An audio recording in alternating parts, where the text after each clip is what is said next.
Good morning, good afternoon, or good evening, depending on where you're coming from.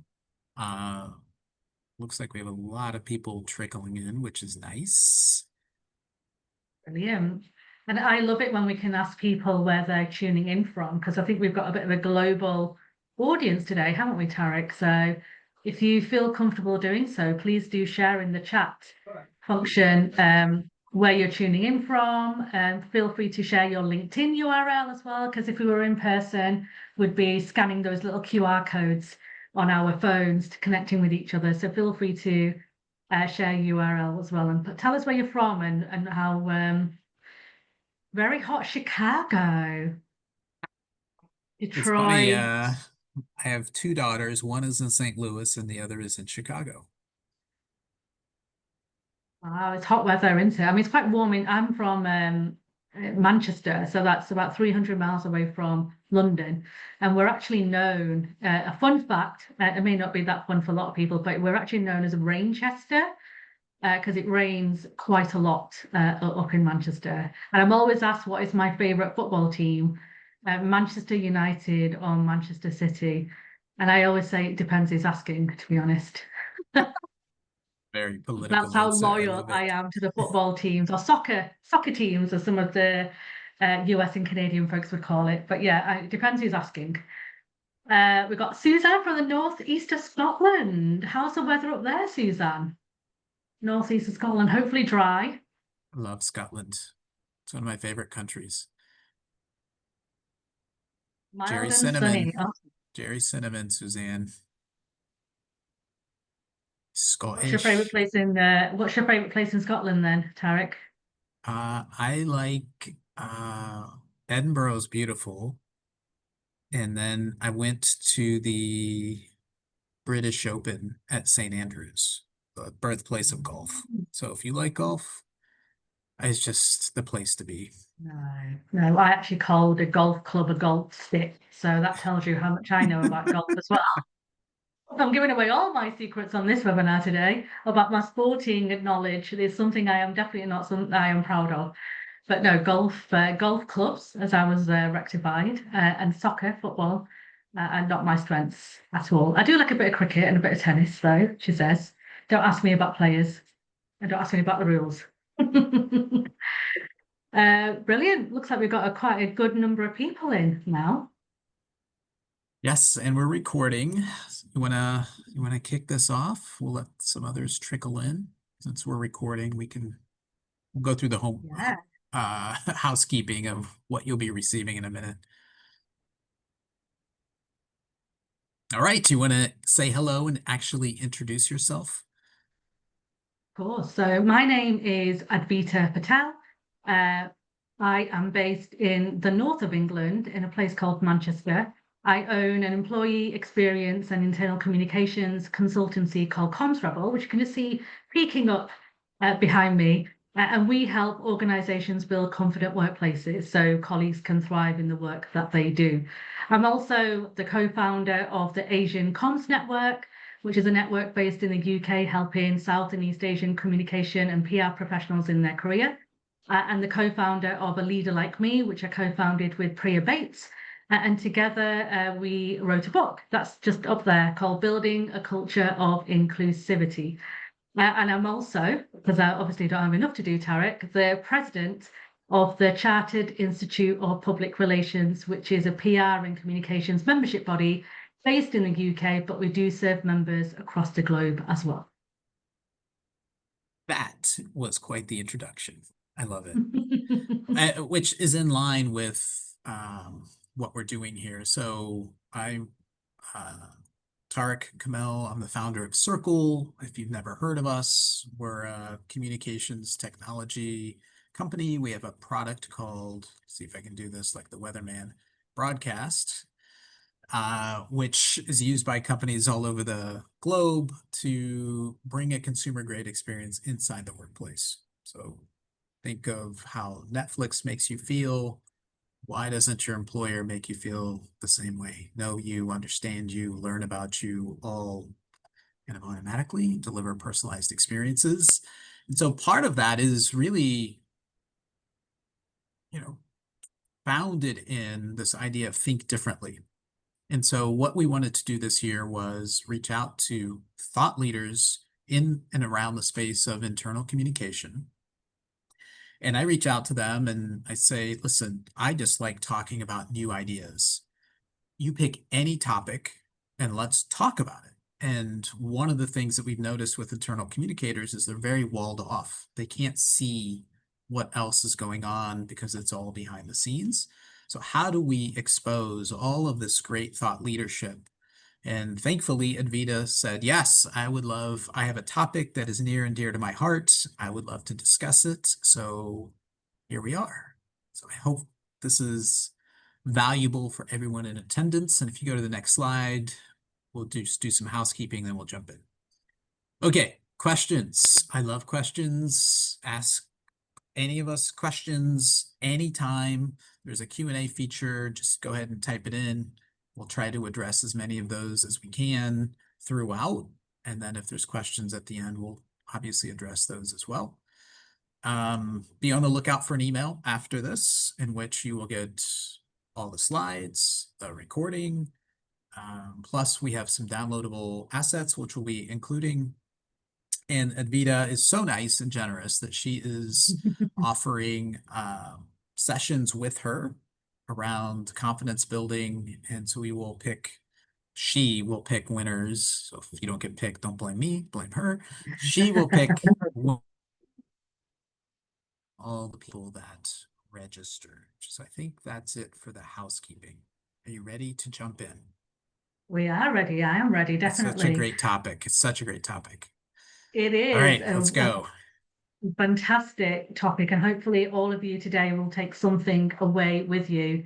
But before we get into the detail of today's session, which is all about decoding confidence and how to build those habits to help you be a more confident leader, one of the things I just want to kind of remind you of is if you don't believe in yourself, the likelihood of other people believing in you is going to be quite limited. And I say this because I've been there. I've been where some people may be where your confidence is not where you need it to be.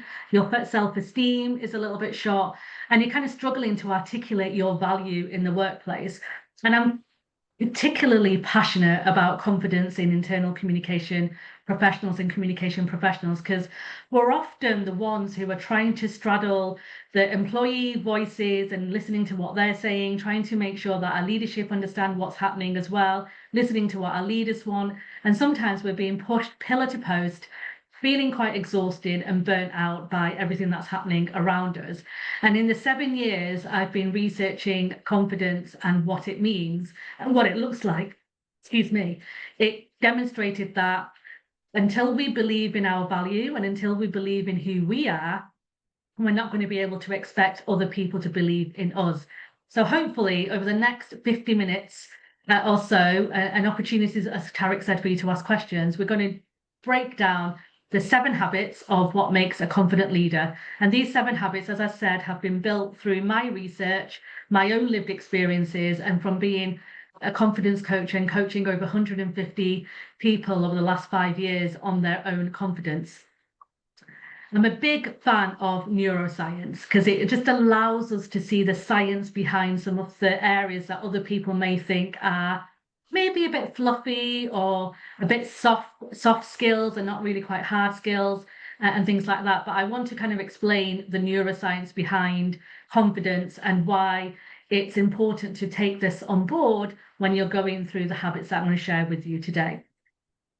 So one of the big things to remember about our brain is that it's plastic, almost. It's plasticine, and it can be rewired due to repetitive statements that you make. So some of you may have seen lots of potential influencers out there who talk about manifestation and visualization, and some of it can be a bit out there and a bit wild for some of us. But it's important to remember there is some science behind what they're saying. And if you say something enough to yourself, your brain will rewire you to believe that. So one of the examples I always give is when you're looking for a new car, for example, and you haven't seen this car anywhere else on the road, but you start doing research on this black Volvo or Tesla or whatever you're looking for, then all you ever see when you're going outside is that car. That's because your brain has tuned into looking for that information. The same happens when you are talking about your skills and your experience. So if you say to yourself, I'm not very good at public speaking and get very nervous at public speaking, I'm not good at public speaking, all you'll ever see is evidence to demonstrate that you're not good at public speaking, because your brain filters out the noise around you to show you that actually what you're saying is true, because I can show you evidence on that. Whereas when you rewire it and say, I'm learning to be a better public speaker, I'm learning to be a better public speaker, things will start shifting for you in your brain, and your brain will start showing you evidence to demonstrate that you're learning and you're getting better at that. So when you practice a habit, like speaking up or setting boundaries, you're basically creating a new neural pathway in your brain to remind you of your strength. So think of it, as I always say, is like, think of it going to a gym and you're training a muscle. The more you train it, the bigger it'll get, and the more stronger you'll be. That's similar to confidence. And I don't talk about confidence in steps. It's not something you can do from a step-by-step process. It is micro habits that you build on every day. Action leads to confidence. And when you feel more confident, it helps you with your self-esteem. So self-esteem and confidence, I'm going to define them too, because sometimes they can be interlinked. Self-esteem, if you imagine it as roots of a tree, and that's below the ground. And if you nourish those roots and you make sure that you feed it and it gets the rain and it gets the sunshine, the branches, and imagine the branches being confidence, the branches will be stronger. But if you don't nourish those roots and you don't take care of those roots, then the branches are going to be weak. So if you don't look after yourself in your work, like I am worth it element, then it doesn't matter how many courses you attend, it doesn't matter how many webinars you watch, your confidence will still not be where you need it to be. You have to remember that confidence isn't a personality trait. You're not born with being really confident. It is a skill that you can train. And every time you do something with integrity or with courage or with some credibility, your brain will take notes, because it's plasticine, remember, and it'll tell you, oh, right, this is how we're doing it now. I have a So to question. support me, oh, sorry, go on, Tarek. Apologies, my internet connection is unbelievably unstable for whatever reason at the exact wrong time. But is there an age where this is not true? Or can you learn and rewire your brain at any age? Yeah, 100%. Unless you've got some cognitive challenges, then that's something else to kind of consider alongside it. But any person at any age, from adult, I would say, because as children and as young adults, we're still working out who we are and what we stand for. But as you get into more young adult and adulthood, you can train your brain. Any age can do it. But obviously, you have to look at the cognitive ability, and you have to take that on point. But 100%, it doesn't, age is not relevant. People will say the older you get, the more confident you get, and that is true, because as the older you get, you do understand who you are more than who you may have been in your early 20s or late teens. But there are challenges that come our way, especially as women, when women are going through things like perimenopause or going through hormone challenges or just had children. Your hormones are impacting how you feel about yourself. So you do need to take those things into consideration when you're looking at your confidence, like what's the environmental factors, what's your internal factors, what's happening around you in terms of your the company that you're keeping as well, because all that will impact how you believe in yourself and what that looks like for you. Awesome. Thank you. So before we move into the habits, I always like to, again, alongside the science, always have some research. That's my comms hat on. So I'm writing a book about decoding confidence, which will be out next spring. And to help me with the research, I sent out a survey and over 500 people completed it. And what the survey said is that 82% of the people who filled in the survey said that they've worked with leaders lacking in confidence, with micromanaging being named as the number one confidence barrier. There were 3 behaviors that people stated that they associate with confident people: that standing up for their values, making decisions without needing constant validation, and being assertive in difficult conversations.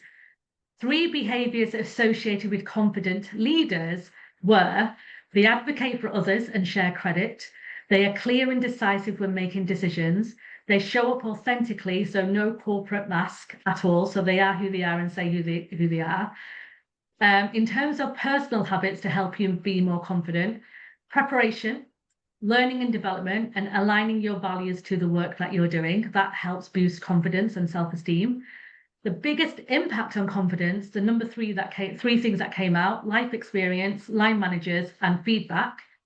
And the hardest habit that people struggle with is being bold. Any questions on that? It's a statement more than a question. It's interesting that of your 500 plus respondents, it seems like they can easily identify what confidence looks like, but then it's difficult to actually put that into practice. Like, I know what good golf looks like, but I can't do it. I know what good singing looks like. I can't do it. So this is super interesting that it's easy to identify, but not necessarily just snap your fingers and you're confident. Exactly. And which is why the habits around confidence is so important. You can't just watch this, hopefully it's not a surprise to any of you, but if you're expecting to watch this webinar for the next hour and then wake up tomorrow feeling uber confident, that won't happen. As a spoiler, that's not going to happen. But what will happen, I hope, is that you are forming micro habits to support you in your confidence. So before I move on to the 7 habits, I want to do a quick poll because it's really important to understand where you are on your confidence right now. So bear with me while I find the poll section here. Here we go. So if you can take a minute and let me know on a scale of 10, 1 to 10, so 1 being low confidence and 10 being high confidence, where are you right now with your confidence? Brilliant. Getting all the responses coming in. So it looks like most people are hovering around 6 and 7. We have a few people on 2 and 3, but most folks are around 6 and 7, which is good. That's not a bad mark at all. What we want to try and do now is nudge you to 8 and 9 and 10 even. We've got nobody who's a 10 on here. So we've got to hopefully get some of you 9s into a 10 and some of you 7s into an 8. So hopefully some of the tips we're going to share with you now will help you do that. So I'm just going to end that poll, go back to the slides. So the 7 habits we're going to talk through with you today. So let me know if you can see that. So bold, empathy, learning, integrity, empowerment, vulnerability, and energy. Okay, apologies while I just get my, there we go. Ted Lasso would be so proud of you. I know. Did you see that? Do you see what I've done there? Believe. I do. Honestly, it was a high five moment for me when that came out on it. I was like, oh, I can't believe. Fantastic. Right, bold. So bold is the number 1 habit that most people tend to struggle with. So what does bold mean? So how does that show up for most, right? So bold means speaking up when you have something to add, or speaking up against injustice, or being able to articulate and share your views without worrying about what other people around you think. It's about challenging the status quo with curiosity, and making sure that you allow yourself to be able to share your thoughts and ideas without fear. And it's being able to set those bold goals. That's how it shows up. So saying, being audacious and being out there with what you want to achieve. Confident leaders are quite open with their goals, and they really care about their own development and where they want to go next.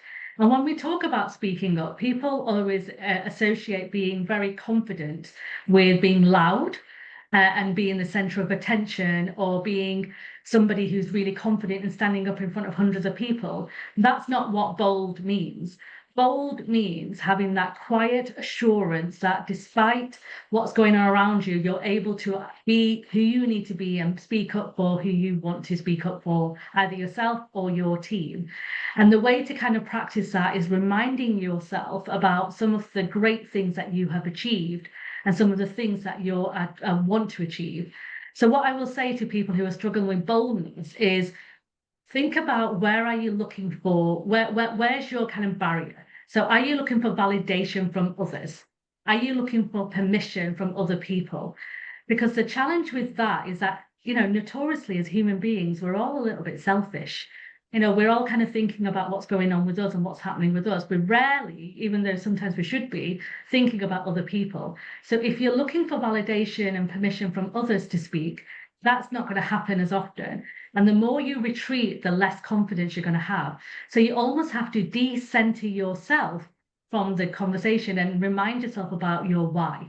So what is it that you want to achieve? What's the purpose of you contributing to this conversation? What are you trying to change? What is the information that you're going to be adding? Tap into some of the experiences that you've had previously and remind yourself of that value and validate yourself and keep validating yourself and giving yourself permission to show up for yourself. So the role I'll be playing is really taking what we have seen. We work with thousands of internal communicators globally and providing an example that we've seen in real life. So you can see what's the twist here for internal communication. And so one of the examples that we've seen is this idea of bold being, we had a communicator that launched a campaign and knew that this might not be positive, but it was still the right thing to do. And they continue to go through with that.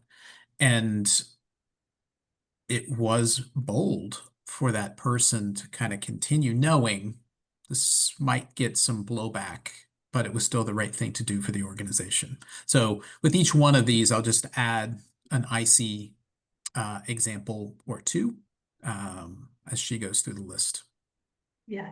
And I think with, we have to remember as internal comms in the workplace, showing up as bold can feel a bit risky. I'm going to be honest with you all. We're all trying to kind of help and support our leadership team to deliver the messages they want to deliver. We're trying to support our colleagues to make sure that they're heard. And we're building relationships and negotiating and influencing in the best way. And sometimes when I speak to internal comms people, they believe that they don't want to be a hindrance, or they don't want to seem as difficult, or they don't want to be rocking the boat. And when we kind of fall into that trap of not wanting to rock the boat or not be a hindrance, we can sometimes not speak up for ourselves and the work that we're doing and demonstrate the value that we're bringing.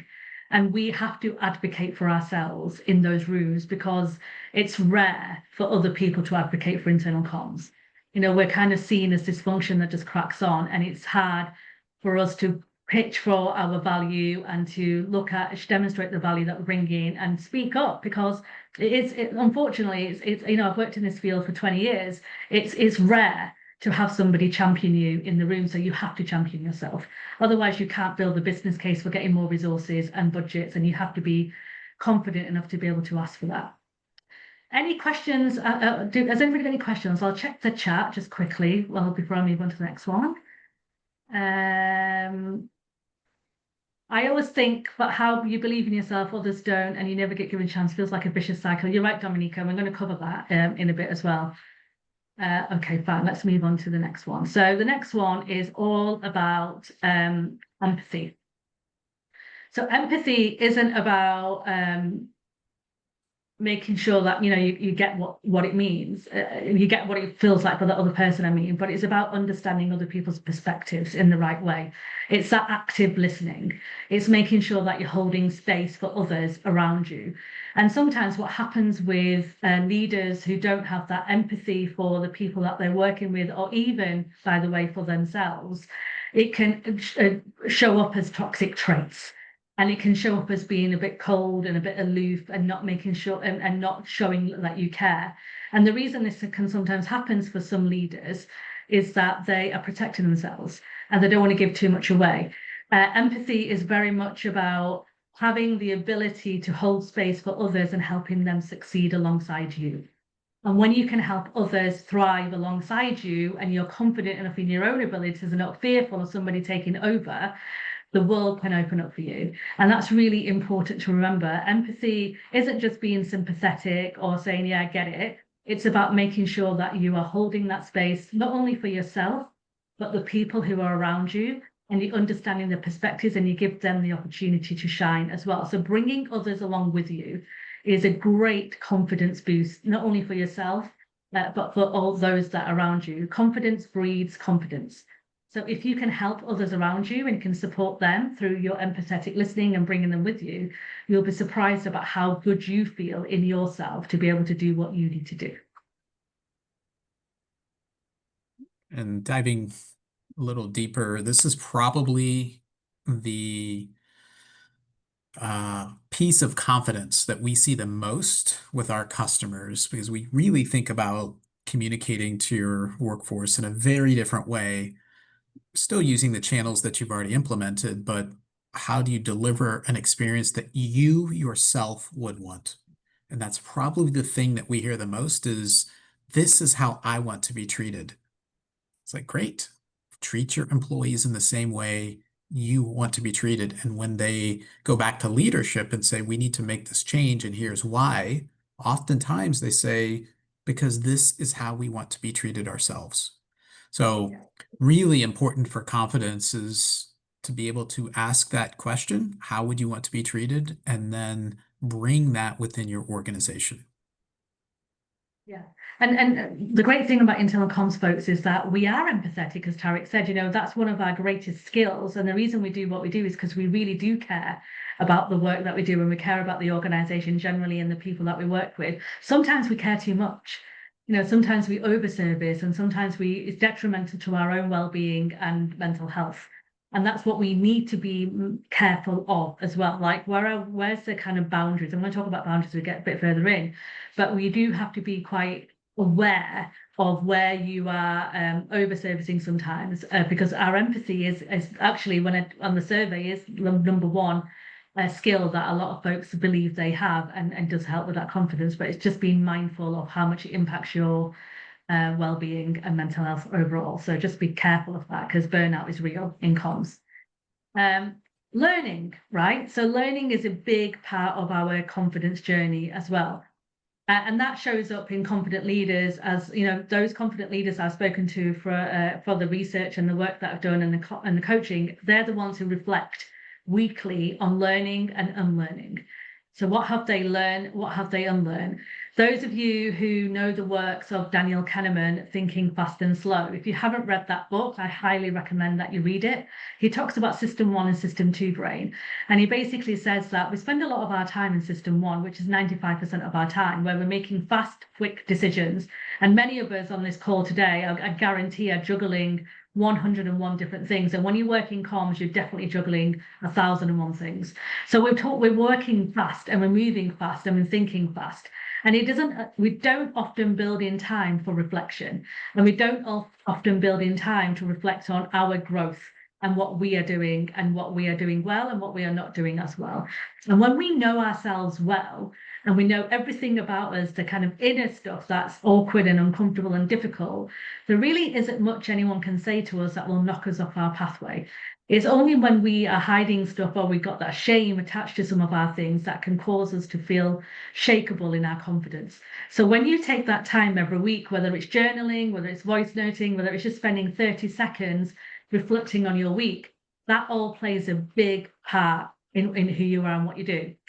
The other tactic, which a lot of the leaders who are confident I spoke to talk about, and I have this myself, is we all talk about the board of directors in the workplace, but who's your personal board of directors?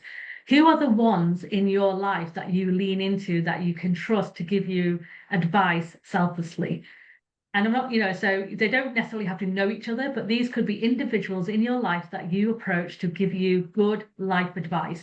I have different people. If I want a bit of nourishment, I'll go to one friend. If I need some real talk, I'll go to another person. If I need some support around a tactic or a technique that I need to learn, I'll go somewhere else. I have a finance person in there. So think about your personal board of directors. Who are those people? These board of directors for me are my trusted source. I don't often ask for feedback from anybody who's outside of my world, because they don't know what's going on in my life and my lived experiences. So I will always go into advisory mode with people who know me well, understand who I am, and will tell me the truth. They will tell me the truth about what's happening and what's going on. And having that kind of personal board of directors around you will give you the support that you need when you're hitting adversity along the way. And then tapping into your continuous curiosity. So asking those curious questions, coming along to these types of webinars, connecting with people that you wouldn't normally connect with, talking to others, expanding your mind can really help your confidence journey. And the more you kind of understand and recognize around the world that's going on, the more self-esteem will be settled, the more your confidence will be boosted as well.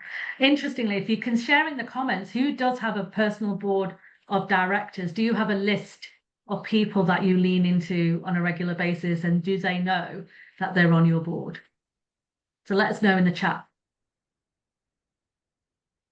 You touched on it. I'll just reiterate it. The fact that people have registered and are attending this webinar is learning. And again, I think it's just the nature of internal communication where it's walled off and hidden, and you can't really see what good or great looks like. These are great opportunities to chat with your peers, learn from others. But the fact that you're even attending this is a great sign that you are curious by nature. Yeah. And also, what I also wanted to remind people that it's not only about traditional learning routes either. So it's not only about attending webinars or reading books or listening to podcasts or doing a course. I used to be a certificate chaser. That was my big thing, right? So I love learning. I will continuously learn, but I always kept chasing certificates to prove my value and my worth. And I realized and recognized, actually, who was I trying to prove myself to? I should be really looking into my experience and the connections that I've made. So learning is also about networking, and it's also about connecting with other people. It's also about your community that you're part of, and listening and being curious about other cultures and being curious about the people around you. So it doesn't always have to be the certificate chasing. I mean, that is, as someone who's a lifelong learner, that is important, but shouldn't be the only thing that you should be focusing on when it comes to learning as well. Integrity. So everybody believes to have integrity, which hopefully all of us do to some extent. But how does that show up in terms of confidence? So when you meet a leader with high integrity, they have this kind of very settled way of working. So they will align their actions to their values, and they will not shake away from that. So they will, no matter what is happening around them, they will always align what they say and do to their values. As soon as they don't align their actions to their values, it's when their self-esteem is shaken, because it means that you're not living up to what you set yourself up for.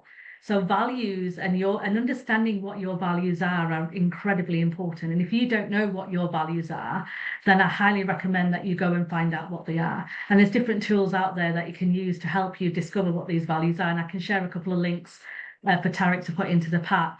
But it's so important for you to know your values, because sometimes if you don't know what your values are and certain things happen and it makes you feel a bit uncomfortable or you can't understand why you reacted that way, it's often associated with your values. And if you don't know what they are, it's really hard to articulate why you feel that way. And then shame sets in, and then you retreat and your head goes down, and then you don't contribute. Going back to the boldness I was talking about. Accepting failure. Like, all of us are going to fail. I can guarantee it. Failure is part of life. If we don't fail, we don't learn and we don't grow. If you don't fail, you don't understand yourself about what you can be better at next time. The thing about failure is understanding and recognizing where you failed and how quickly you've learned from that. If you keep doing the same thing over and over again, then you're not learning, and that's going to knock you again. So understanding that failure is part of life, understanding that you will get things wrong, understanding that you will make mistakes, but recognizing that you're aligning your actions to your values and you will get better, that's where your confidence will stay steady. And the most important one I really want to talk about is the most confident leaders that I know and work with set boundaries. And they have solid boundaries in place and they don't cross them. And what I mean by boundaries is when you say you're going to do something, you do it. When you say that you're going to log up at 5 o'clock, you log up at 5 o'clock and you don't allow anyone to cross over that boundary. When you say that you're going to do something at the weekend, you go and do that and you don't allow anyone to take that boundary away from you. The more you allow people to cross that boundary, the more control you lose. So you need to be able to make sure that you set those boundaries in place to help you with your work to help you with the other habits that I told you about, because people will take things from you if you keep giving them the grace to do that.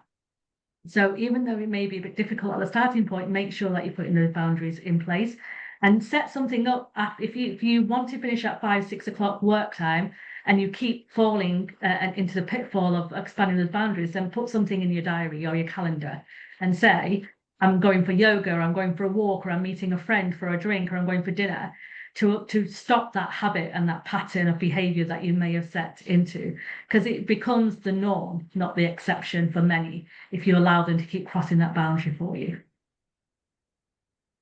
This is actually one of my favorite ones. We actually have a motto, a slogan at Cerkl, which is, you're either succeeding or you are learning. Those are the only two states. And learning is a positive thing, and somehow it has become associated with something went wrong. And if you change your mindset, and I think about people that get nervous to speak or do anything where you get nervous, that is your body saying a growth opportunity is waiting for you. When you feel those butterflies and anxiety, and we have been taught run away from it, and I would argue do the opposite. Run towards those feelings. That means you are growing. And if we only have, I feel like I'm on a soapbox, I apologize. If you only have so much time on this planet, and the goal is, how do you decrease the gap between where you are and what you are capable of becoming? It is learning. It is growth. And it is running towards the things that give you anxiety instead of avoiding them. You will be shocked at how much confidence you get when you run towards these things instead of trying to avoid them at all costs. So I love this one. It's probably my favorite one. It applies to everybody, but specifically kind of with IC, this was an actual example, kind of budget cuts, an announcement, and the communicator, we have to communicate transparently what's really going to happen. And that was the right thing to do, so she could sleep at night. And I applaud her for that. I'm sure it gave her anxiety, but she still ran towards it. Yeah. And that's, good, confident leadership in action, right? So when you can live up to your values and be integral, have the integrity and the boldness to do that, it shows up. And one of the things which we're going to talk about in empowerment, it is around being able to trust others around you to be able to support you in the work that you're doing. Sometimes when we're a team of one or a team of two, or we don't have any support around us, it can be difficult to trust others. Because we don't know, like, are they going to stab us in the back? Are they going to take the resources away from us? Do I need to keep showing this professional mindset that I've got here? But trusting others is a key part of allowing us to thrive, to Tarek's point, and make sure that we're succeeding and supporting each other. So trust is a big part of the work I do. So what does trust look like for you? Trust looks differently for different people, but what does it look like for you? How do people show up for you in terms of trusting? How do others trust you? Having that time to reflect on what trust looks like. If you've got leaders who are not leaning into you or talking to you or excluding you, a part of that will be trust. And a part of that will be, what can they do for me and how can I trust them to do this well? So you need to look at your own trust gaps as well as looking about how you trust others when it comes to the empowerment. Because when people trust you, you feel empowered to make the changes that you need to make. There's this whole thing about bragging and being humble and not showing off too much. Many of us have been conditioned from a young age not to put your head too far up the parapet and, make sure that you're keeping your head down. I got told I'm a South Asian woman born in the UK. My parents emigrated from Kenya and India, and they were told when they were growing up, like, don't cause trouble, don't make a big scene, keep your head down. And that's how we were conditioned growing up, like, don't show off, be humble. And in the British culture generally, I speak from that perspective, is very humble. But we have to celebrate these wins. We have to recognize our contributions that we've made. We need to be proud of who we are and what we stand for. The most confident leaders are the ones who celebrate every win. they high five and they give themselves a pat on the back. And some people might find that uncomfortable, but it's a part of who we are, and it's that legacy that we want to leave. We should be shining brightly, and we should be taking up space, and we should be proud of everything we achieved. I guarantee that none of you on this webinar today have woken up with opportunities just thrown your way. Every single one of you would have worked really hard to get to where you are today. And you all deserve that to be celebrated. And the more you celebrate these small wins, the better you will feel, and the more confidence and self-esteem again will steady out. And it also helps you build others around you. And I spoke about that when I was talking about integrity, but building others around you is such an important part of empowerment. Bringing others with you, supporting them, giving them the opportunity to shine. When I was starting out my public speaking career, I was asked to speak at so many events, and I loved it. I was often the only person of colour on stage.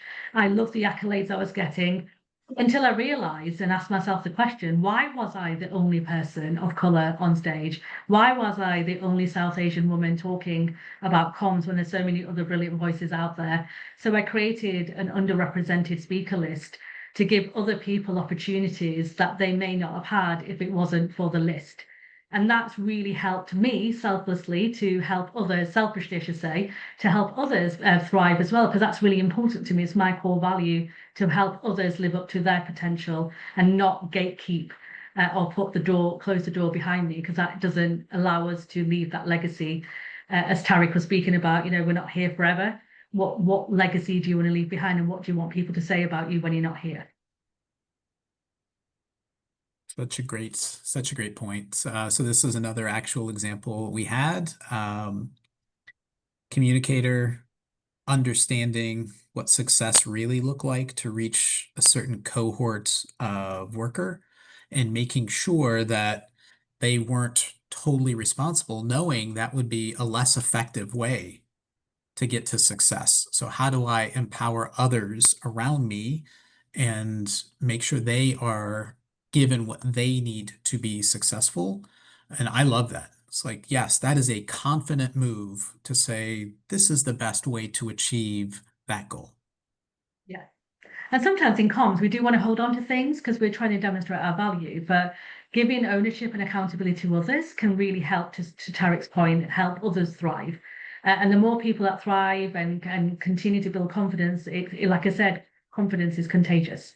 And you'll see the impact in your workplace when more and more people are confident how much you can achieve together rather than separately. Vulnerability. So this is an area that a lot of folks do struggle with when it comes to vulnerability. Like, how much should I be sharing? How much should I be opening up? How transparent should I be with some of this stuff? And what I will say, Brené Brown is one of my heroes, and I love her work. So if you haven't read any of Brené Brown's books like Dare to Lead or Power of Vulnerability, do check them out. She talks about vulnerability being a power move. And the more vulnerable we are in terms of who we are can help us believe in our value and our worth even more so. So being able to share learning, so where you have failed and where you have got things wrong, it's important to share that vulnerably with the people around us and being open about that, acknowledging and accepting the fact that we're not perfect and we're not going to get things right all the time, and being able to share that with those around us so they can learn from some of our challenges as well. Being able to build those connections and making sure that you have those connections around you, and looking at where those connections are. I did an exercise about 5 years ago where I realized that a lot of my friends and communities were very similar to me. So I had a lot of groupthink and a lot of echo chamber and information bubbles around me. And it was really not helping me with my growth mindset that I spoke. And it was knocking me a little bit because I couldn't contribute to discussions that were different from mine as effectively as I wanted to. So I actually went out of my comfort zone and did a list of people that I wanted to, who were very different from me, who I wanted to connect with. And I purposely went and connected with them to learn their lived experiences and learn more about their life so I could grow in my own and be vulnerable enough to say that I want to learn more about some of the challenges that you might be facing. I want to be an ally for the community that you're part of.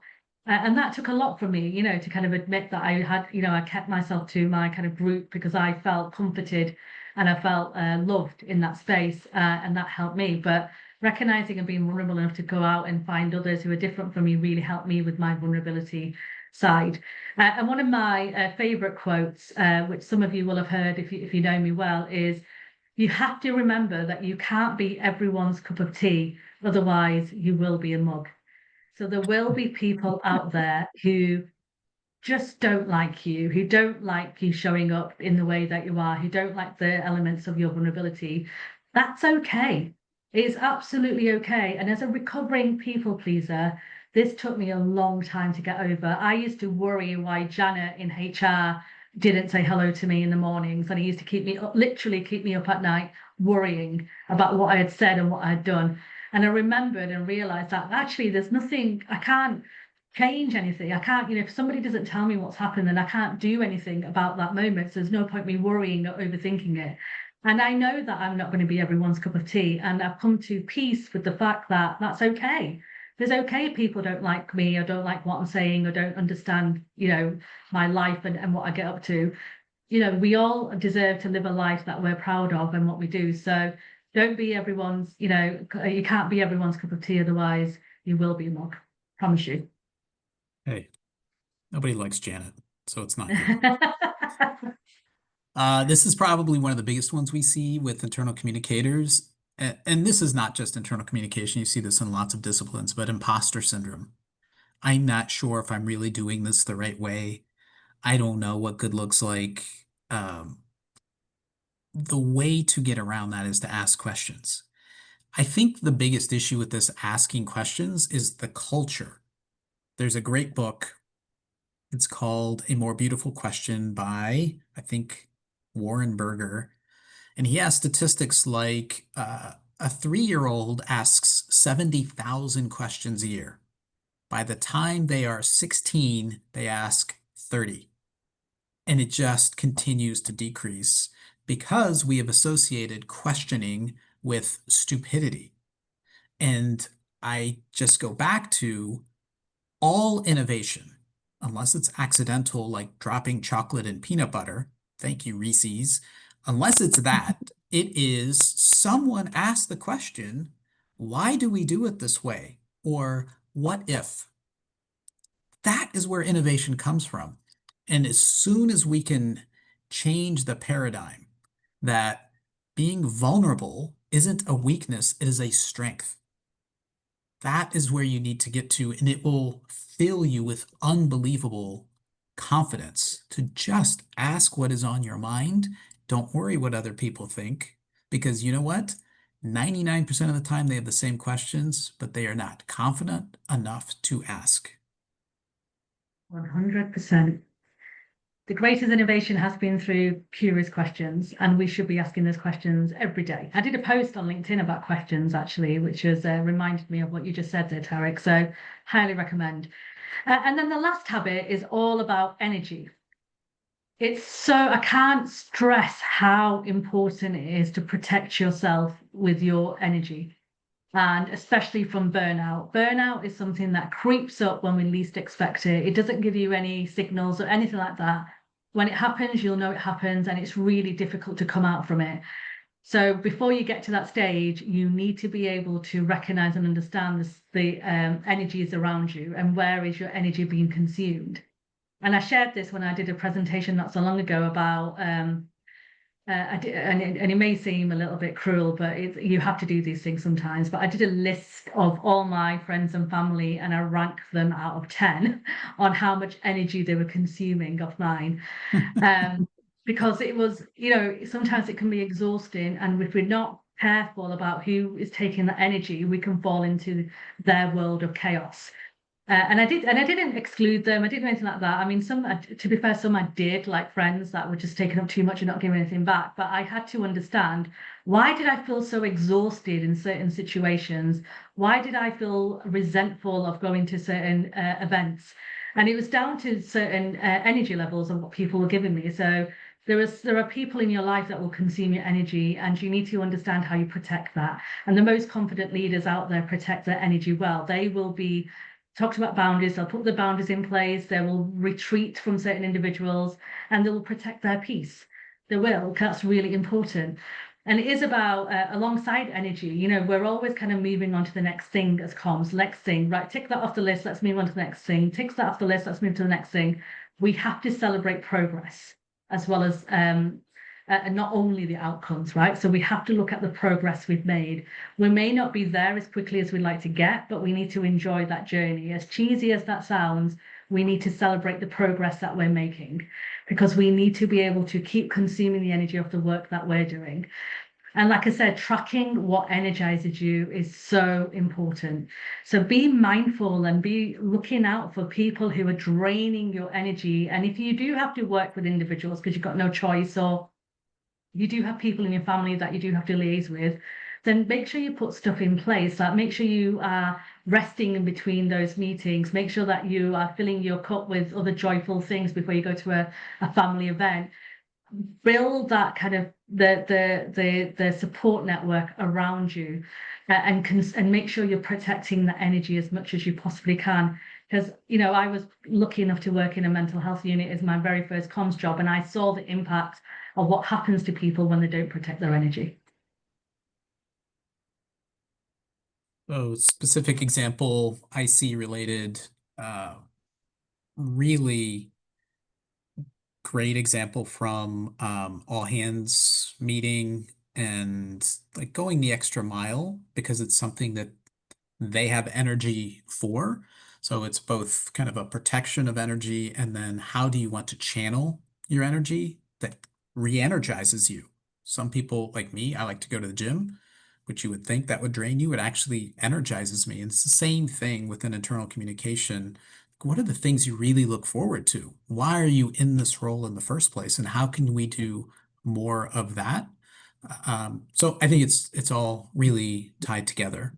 So I just want to do a quick time check. We have 8 minutes left. We're almost to the end. If you want to take us home, we have one bonus. So this one I'm adding just because this is probably the most common set of things we see with specifically internal communicators that are amazingly confident in their role. So they're doing all of these similar things. Number one is they're measuring the impact of their work. They tie that work to business value. So the biggest opportunity, I think, for internal communicators to like low-hanging fruit for confidence is be less humble, which Advita talked about. I couldn't agree more, is you do amazing work, but you don't take credit, or you might leave it at the 1 yard line. Sorry, English phrase. So you might leave it at the 1 yard line, whereas if you just went a little further and say the impact of this campaign was X, it increased enrollment in this, it decreased accidents or issues or errors or whatever, awesome. What's the value to the business? Because all other parts of your business talk this way. They all talk about value they're driving. Marketing talks about campaign ROI. We should be talking the same way. And when you start using that language, and it all comes from being less humble, people start listening in a different way. You start receiving more attention. You start receiving more resources.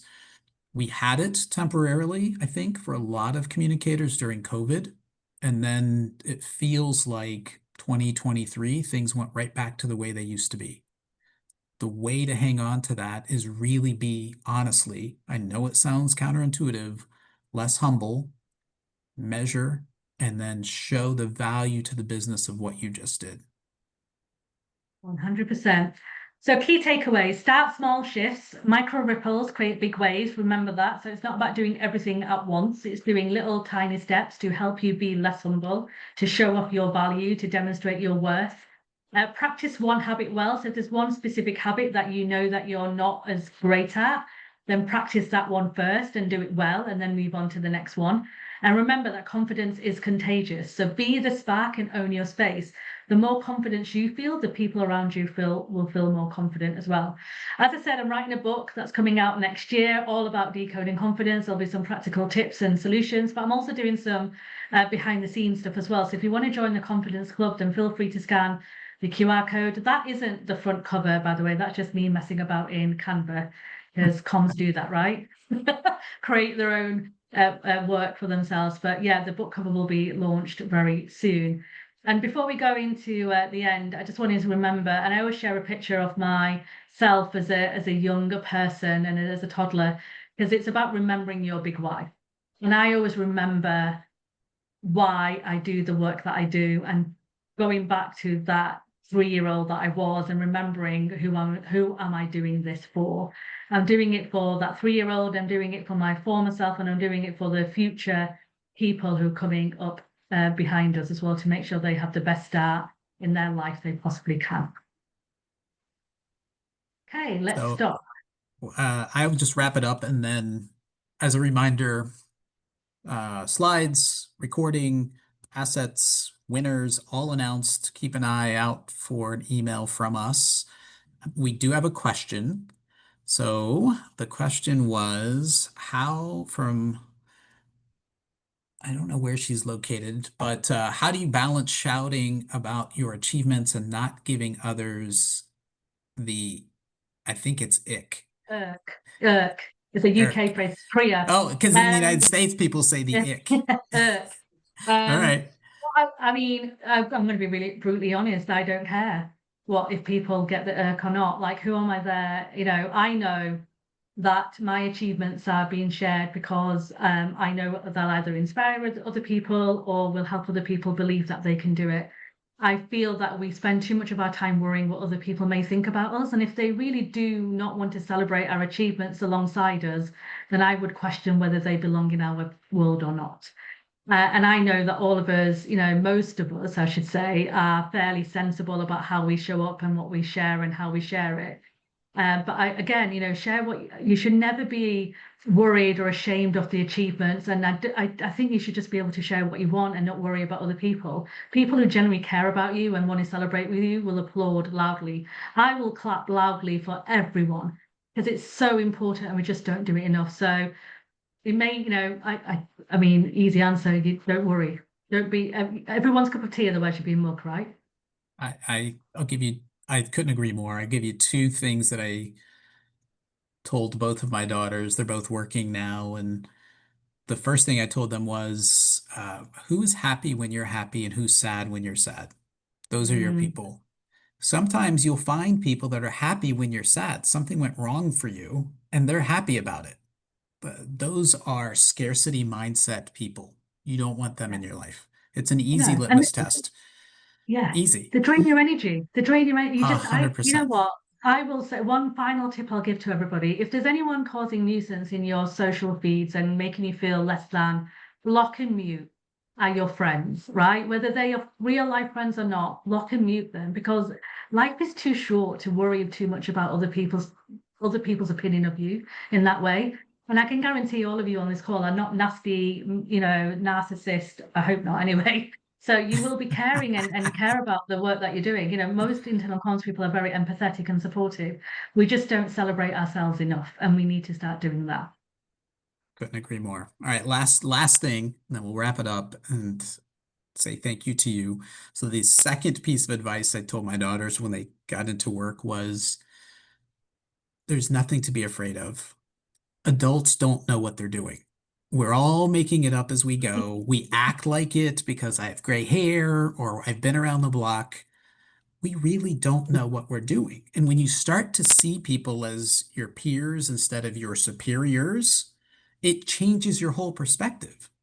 Like, they start to question more, and they should. That's what they should be doing. So I love that piece of advice. I think they've taken it to heart. So let me pause here. I hope this was a helpful session. This is part of our IC Thought Leadership special. Huge thank you to 𝐦𝐬𝐳𝐬. She knows her stuff and comes at you with confidence that we should all hope to exude one day. So again, if we have any questions, we have our contact information. Feel free to hit us up with questions after this. Yeah, feel free to message me on LinkedIn. I do spend quite a lot of time on there. So if I haven't answered your question or your question wasn't answered, or you want to ask it, I understand that sometimes confidence can be a bit of an uncomfortable subject for some people to talk about publicly. So if you want to DM me privately with a question, then I'm more than happy to answer that as well. But thank you so much, Tarek, for inviting me to be part of this series. It's been an absolute privilege to spend some time with you and the community here today. And, you know, I wish you all the very best, and please keep on showing up, shining, and putting yourself out there, because you deserve it. You deserve every bit of accolade that comes your way. Love it. I've learned a lot. Thank you very much. Thanks to everyone who attended, and keep an eye out for our next IC Thought Leadership Series webinar. Have a great rest of your day. Bye. See you, everyone.